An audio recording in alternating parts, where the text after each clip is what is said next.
Hello, I'm Eva Musby.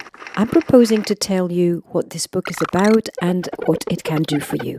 Let's start with who this book is intended for. It's for the parents and the carers of a child who has anorexia or who suffers from another eating disorder. And by child, I mean young children, which is the personal experience I've had, and teenagers.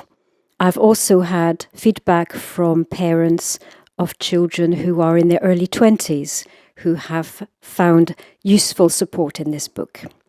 The first practical question a parent has, especially with anorexia, is how do I actually get my child to eat?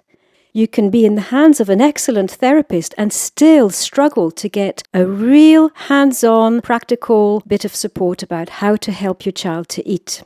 Most of us have done a little bit of shouting and giving up and walking out, and we've achieved nothing. And that is really heartbreaking and is from a lack of support. And yet, getting our child to eat is the number one priority in treatment for anorexia.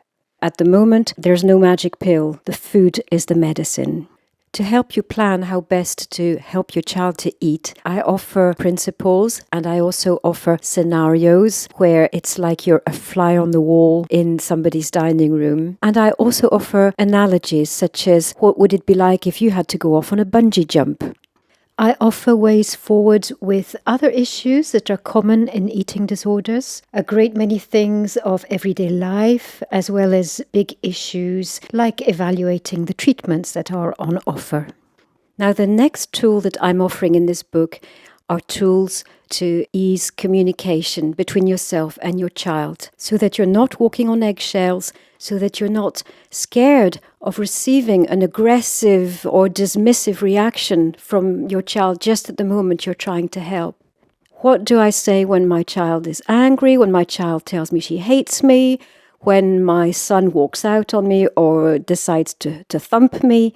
We're really crying out for communication tools. And I have gathered many tools from a particular field called compassionate or non-violent communication, which I have found very effective and nice and systematic so that I can learn them easily. And I'm passing that on to you. And the next thing are emotional tools. I want you to feel empowered as you're reading the book to give you resources to take excellent care of your own well-being, your own emotional stability, so that you can then support your child as effectively as possible. So if you're like me, for quite a while you've known how you should stay calm and kind and compassionate and consistent, and all the same, every now and again you've cracked. You've panicked, you've shouted, you've threatened. And what I'm proposing is to share with you the tools that I learned to really get into my internal power so that it's not half as difficult to remain calm and to be the person I wish to be for my child in order to really support her. Who am I and where does my expertise lie? Well, I am a writer and I am also a mum. My daughter developed anorexia very suddenly and very severely at the age of 10 and a half. She was kept in hospital for nearly a year, after which she came home and we were supported for a while by the outpatient department. Now, the point at which her recovery really took off was when my husband and I understood a whole lot of principles and mastered the kinds of tools that I'm writing about in this book. They took a while to gather. They were not readily available. And that is why I so wanted to put them all together in a book to support and contribute to other parents. Now, this book isn't just my work. It is also full of the wisdom and generosity of other parents from all over the world.